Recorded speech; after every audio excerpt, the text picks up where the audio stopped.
Hi, y'all. Happy morning. It's Teresa with Indigo Moon Arts coming to you from the frozen tundra of Maryland. LOL. We've had some really cold temperatures and it's been terrible. So, what a great way to hang out inside and make some beautiful things. Right now, I'm just going to show you some products, some things that I buy and where I get them from to help you upgrade your, I guess, your embellishments and such. I see a lot of things. People are asking, where do you get those things? So I'm going to show you. And this is, there's a couple things that I use that we use more in polymer than we use for bottles, but it's good to know that to have those. So everything from beads to jewelry findings to how the bottles are decorated or the finishing touches. And I always like to say the devil is in the details. If you want a high-end looking bottle, I hate to say it, but you're going to have to go with high-end items. That doesn't mean you have to pay a lot for them, but it does mean there's a difference between a plastic bead and a glass bead. A glass bead has a sparkle to it that a plastic bead doesn't. As far as the toppers, everybody's always asking about the toppers. I'm going to show you where we get the toppers, and I'm also going to show you about the ribbons. So these beautiful bottles have amazing ribbons on them. And then here's a little technique. This is a dollar store sheer ribbon. They sell them for $1. I get myself a lighter and I just heat little parts of the ribbon and it curls up like this, which is really awesome.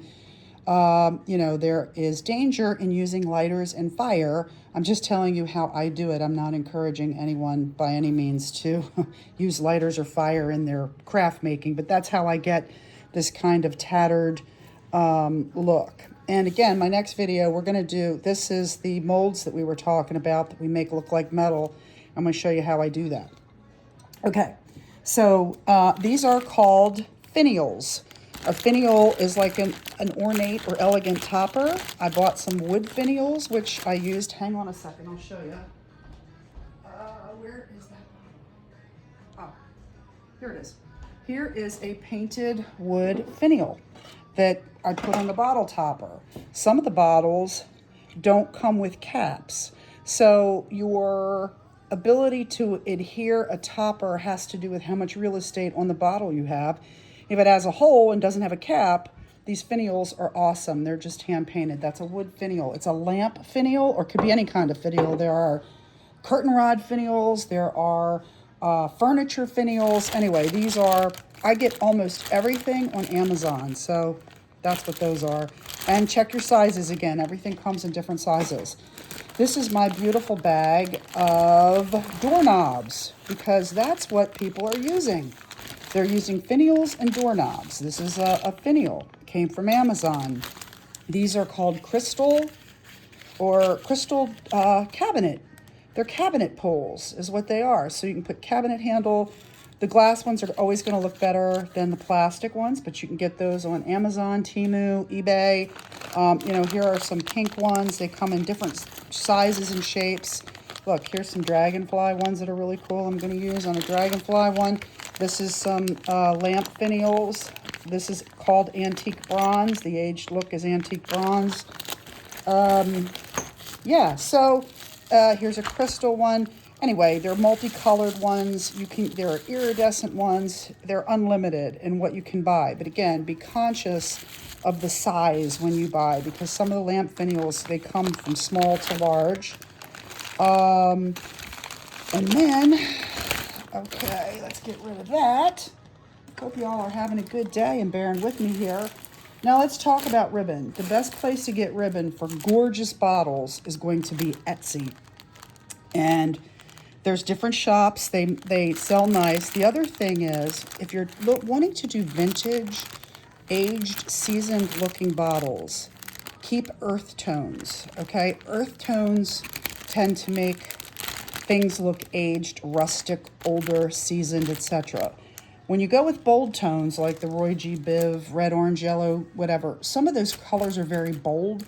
And when you blend and things like that, it takes away from, color theory is something else we'll get into a little bit, how to choose your colors. Anyway, how you find this on Etsy is you just go into Etsy and Google, for lack of a better word, search crinkled ribbon or crinkle sheer ribbon. And this is the kind of stuff that will come up, and you can buy your choices. You can buy them single, you can buy them, and you can do it on Amazon as well. Amazon has some nice ones, but that's what you're looking for. Crinkle sheer ribbon gives you these amazing, beautiful, already wrinkled looking type of ribbon.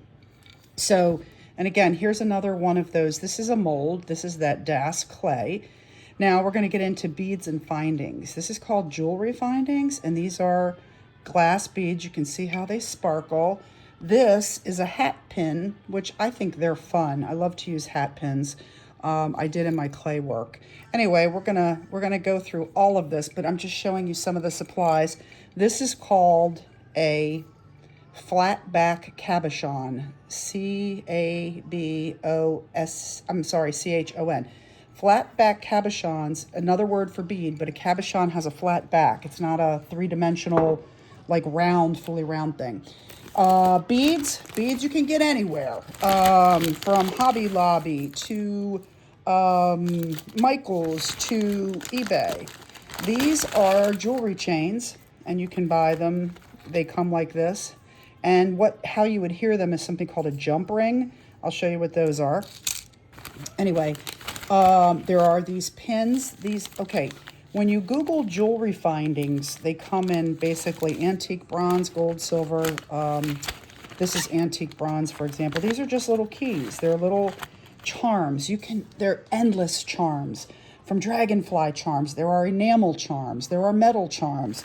I mean, you can find little charms for your bottles, unlimited. So these are some glass. I buy glass beads. I just think or iridescent beads, something that has some dimension.